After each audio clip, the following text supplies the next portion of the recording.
రాజకీయాల్లో ఉన్నప్పుడు కాస్త లౌక్యం ఉండాలి, పరిస్థితులకు తగ్గట్లుగా వ్యవహరించాలి. లేకపోతే కడప మేయర్ సురేష్ బాబులాగే పదవిని పోగొట్టుకోవాల్సి వస్తుంది. కడప అంటే వైసీపీ కంచుకోట. అక్కడి నుంచి ఆయన మేయర్గా ఉన్నారు. అయినా రాష్ట్రంలో ప్రభుత్వం మారింది. తన పదవిని ఊడగొట్టడానికి ప్రభుత్వం చేతిలో ఆయుధం ఉంటుంది. అలాంటప్పుడు కాస్తంత తెలివితేటలు చూపించాలి. కానీ ఆయన కడప టీడీపీ ఎమ్మెల్యే అయిన మాధవిరెడ్డిపై తన ఈగో చూపించారు. కౌన్సిల్ సమావేశాల్లో కుర్చీ వేయలేదు. అప్పుడే ఆమె సురేష్ బాబు కుర్చీ లాగేస్తానని సవాల్ చేశారు. అనుకున్నది సాధించారు. ఇప్పుడు సురేష్ బాబు కుర్చీ పోయింది. మాజీ మేయర్ అయ్యారు. Kadapa municipal corporation mayor K Suresh బాబును తొలగిస్తూ ఉత్తర్వులు ఇచ్చింది ప్రభుత్వం.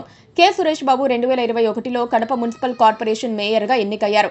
సురేష్ బాబు తన సన్నిహిత బంధువులు నడుపుతోన్న వర్ధిని కన్స్ట్రక్షన్స్ అనే సంస్థకు కడప మున్సిపల్ కార్పొరేషన్లో కాంట్రాక్టులు కేటాయించారని ఆరోపణలొచ్చాయి.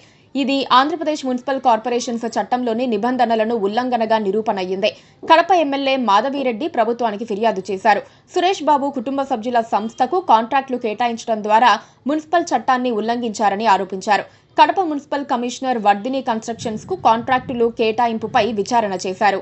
సురేష్ బాబుకు నోటీసు జారీ చేశారు. రాష్ట్ర ప్రభుత్వం మరో షోకాజ్ నోటీస్ జారీ చేసింది.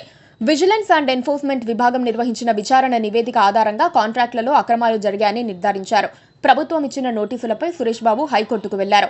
ఆంధ్రప్రదేశ్ హైకోర్టు మేయర్ను తొలగించే అధికారం ప్రభుత్వానికి ఉందని స్పష్టం చేసింది. దాంతో పదవి ఊడింది. కడప ఎమ్మెల్యే మాధవిరెడ్డి కొత్తగా రాజకీయాల్లోకి వచ్చారేమో కానీ ఆమె పట్టుదల ముందు ఎవరి ఆవేశం నెగ్గటం లేదు. కడప టౌన్లో భారీ మెజారిటీతో ఆమె ఎమ్మెల్యే సీటు గెలిచారు. ఆమె టీడీపీ గెలుపును కడప వైసీపీ నేతలు అంత సీరియస్ గా తీసుకోలేదు.